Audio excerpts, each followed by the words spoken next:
આ હતું Sydney BAPS મંદિરનું કિડ્સ દિવાળીનું ફાયરવર્ક્સ. આનો વિડીયો અમે અગાઉ મૂકેલો જ છે, જે તમે કદાચ જોયો હશે.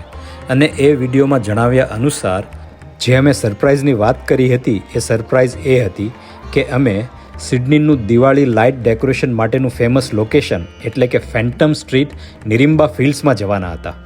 એટલે આ જેવું ફાયરવર્ક્સ પૂરું થયું એટલે બધા મિત્રોને જય સોમનારાયણ કરી અમે ત્યાંથી નીકળી ગયા.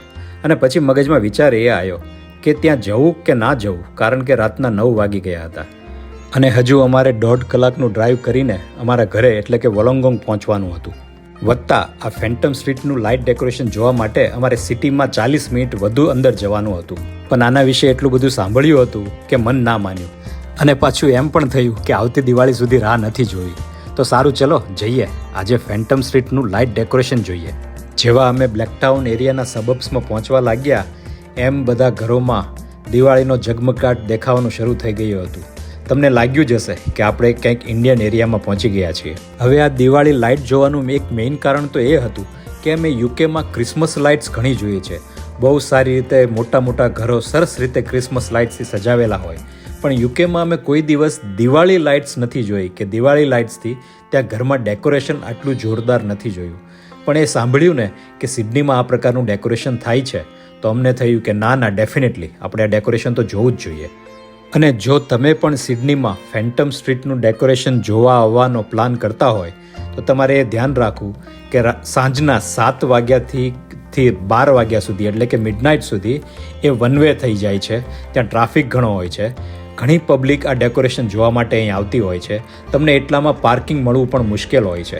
એટલે તમારે કાર કંઈક આજુબાજુની સ્ટ્રીટમાં કંઈ પાર્ક કરવી પડે અથવા તો ડ્રાઈવ કરતાં જ આ ડેકોરેશનનો લાહવો માણવો પડે. આ છે ફેન્ટમ સ્ટ્રીટ. ફાઇનલી અમે પહોંચી ગયા અને લકીલી અમને એ જ સ્ટ્રીટ ઉપર પાર્કિંગ પણ મળી ગયું. આવો સરસ ઝગમગાટ અને લાઇટનો આ સ્પેક્ટેક્યુલર નજારો જોઈને જ તે આંખો ચાર થઈ ગઈ હતી. રાત્રિના 10:15 થઈ ગયા હતા, પણ લોકોની ભીડ અને રસ્તા પરનો ટ્રાફિક જોઈને જ લાગતું હતું કે આ દિવાળી લાઇટિંગ કેટલું અદ્ભુત હશે. પછી અમે પણ ફટાફટ કારમાંથી ઉતર્યા અને આ લોક ભીડનો ભાગ બની ગયા.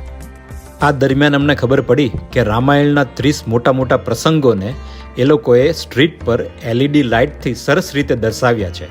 તો આપણે હવે આ લાઇટ ડેકોરેશન જોતા એ પ્રસંગોનું સ્મરણ કરતા આગળ વધતા રહેશું.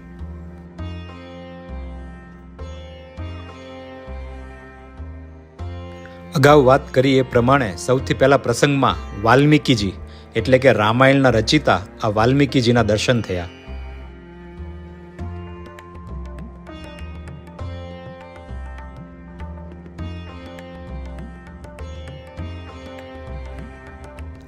અને હવે આ પોઈન્ટ પર શ્રી રામ, લક્ષ્મણ અને ભરતના જન્મનો પ્રસંગ દર્શાવવામાં આવ્યો હતો.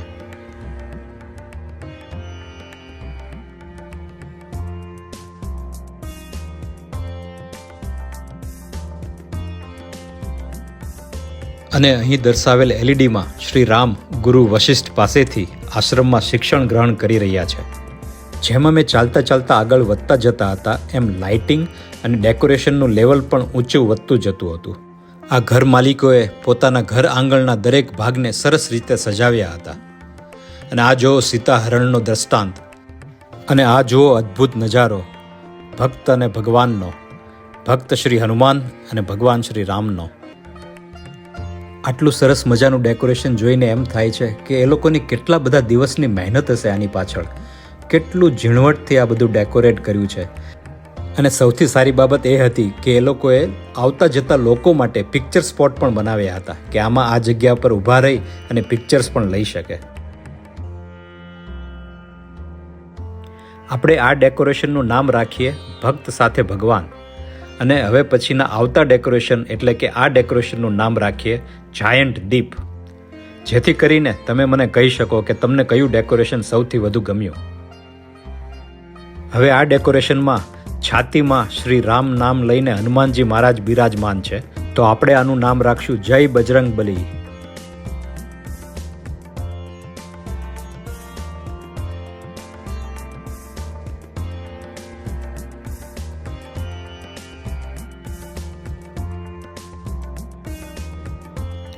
આ લાઇટિંગ ડેકોરેશનમાં ઘર માલિકે રાવણ વધ અને સંજીવની જડીબુટી માટે થઈને પર્વત લઈને આવતા હનુમાનજીને દર્શાવ્યા છે.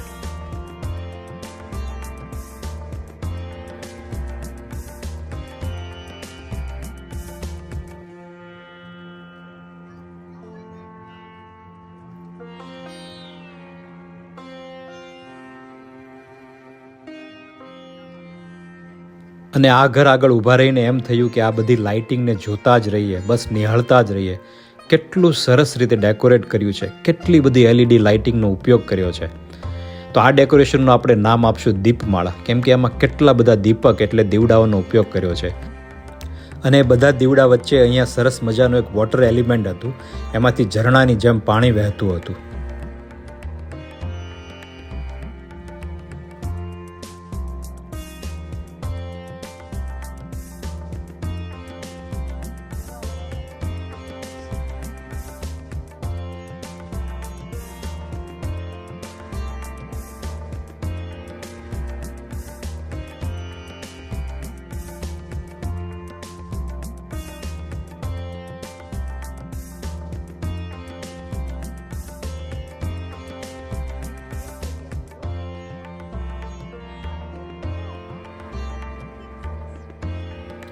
અને આ ઘરનું ડેકોરેશન તમને કોઈ અલગ જ દુનિયામાં લઈ જશે.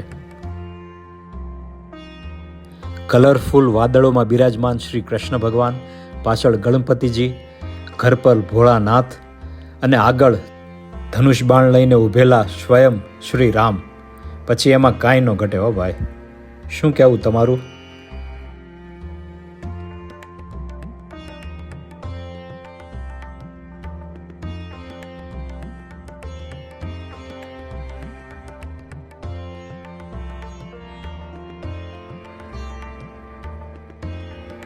તો આ ડેકોરેશનને આપણે નામ આપીએ ભોળા ભગવાન. નામ ભૂલતા નહીં હો પાછા. તમારે મને છેલ્લે કહેવાનું છે કે તમને સૌથી વધુ કયું ડેકોરેશન ગમ્યું હતું. એ નામ તમારે મને કમેન્ટમાં જણાવવાનું છે.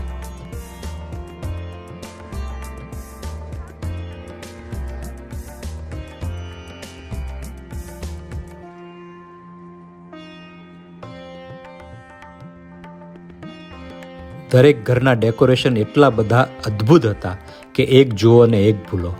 આ જુઓ, કેટલું સરસ મજાનું ડેકોરેશન કરેલું છે, કેટલું રમણીય લાગે છે, એકદમ એલિગન્ટ.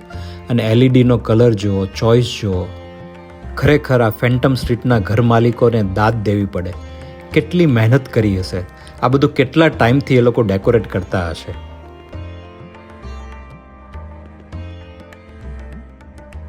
અને જો તમને આ ડેકોરેશન ગમ્યું હોય તો એનું નામ આપજો ગજાનન અથવા તો સિદ્ધિવિનાયક.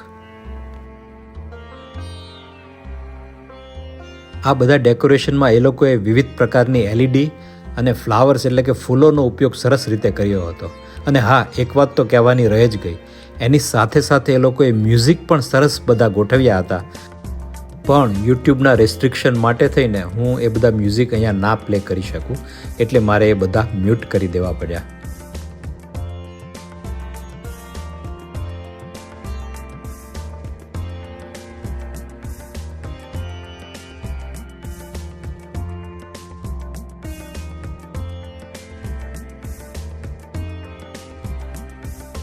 ખરેખર એકથી એક ચડિયાતા ડેકોરેશન જોવામાં ક્યાં સમય જતો રહ્યો ખબર ના પડી.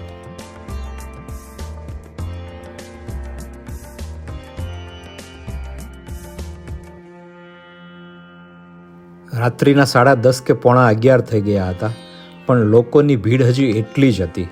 હજુ ટ્રાફિક પણ રસ્તા ઉપર એટલો જ હતો અને લોકોનું આવન જાવન પણ એટલું જ ચાલુ હતું.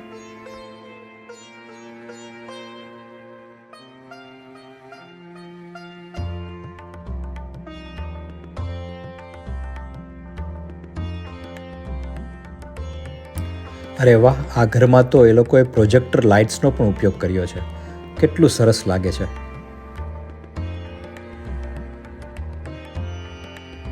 અને આ LED ફ્રેમ રામાયણના લંકા દહનવાળા પ્રસંગનું દ્રષ્ટાંત પૂરું પાડે છે.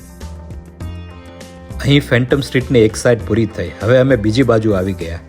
બીજી બાજુ ડેકોરેશન થોડું ઓછું હતું. હવે તમને પ્રશ્ન થશે કે શું ફેન્ટમ સ્ટ્રીટ પર ફક્ત ગુજરાતીઓ જ રહે છે? પણ ના, એવું નથી. અહીં ઘણા ખરા ઇન્ડિયન રહે છે, મોસ્ટલી ગુજરાતી અને સાઉથ ઇન્ડિયન છે. અને સાથે સાથે લોકલ ઓસ્ટ્રેલિયન એટલે કે ગોરાઓ પણ રહે છે. અને એ લોકો એટલો જ સાથ આપે છે, કોઓપરેટ કરે છે, દરેક બાબતમાં ઇન્વોલ્વ પણ થાય છે. અને બેસ્ટ પાર્ટ એ છે કે અહીંની લોકલ ગવર્મેન્ટ એટલે કે કાઉન્સિલ કે મ્યુનિસિપાલિટી દિવાળી લાઇટિંગ ડેકોરેશન માટે એન્કરેજ કરે છે. અને બેસ્ટ ડેકોરેટેડ હાઉસને લગભગ $2,500 જેટલું ઇનામ પણ મળે છે. આઈ હોપ તમને બધાને પણ આ ડેકોરેશન ગમ્યું હોય, અથવા તો તમે કરતા હોય કે પાર્ટિસિપેટ પણ કરતા હોય તો તમે જણાવજો. અને આ ડેકોરેશનના છેલ્લા દ્રષ્ટાંતમાં રામે રાવણનું વધ કર્યું, સત્યનો અસત્યની સામે વિજય થયો અને રામ સીતાજીને લઈને અયોધ્યા પરત ફર્યા. અને એ દિવસે અયોધ્યાવાસીઓએ ધામધૂમથી દિવાળી મનાવી. અને આજે પણ આપણે સૌ એ દિવસને દિવાળી તરીકે ઉજવીએ છીએ.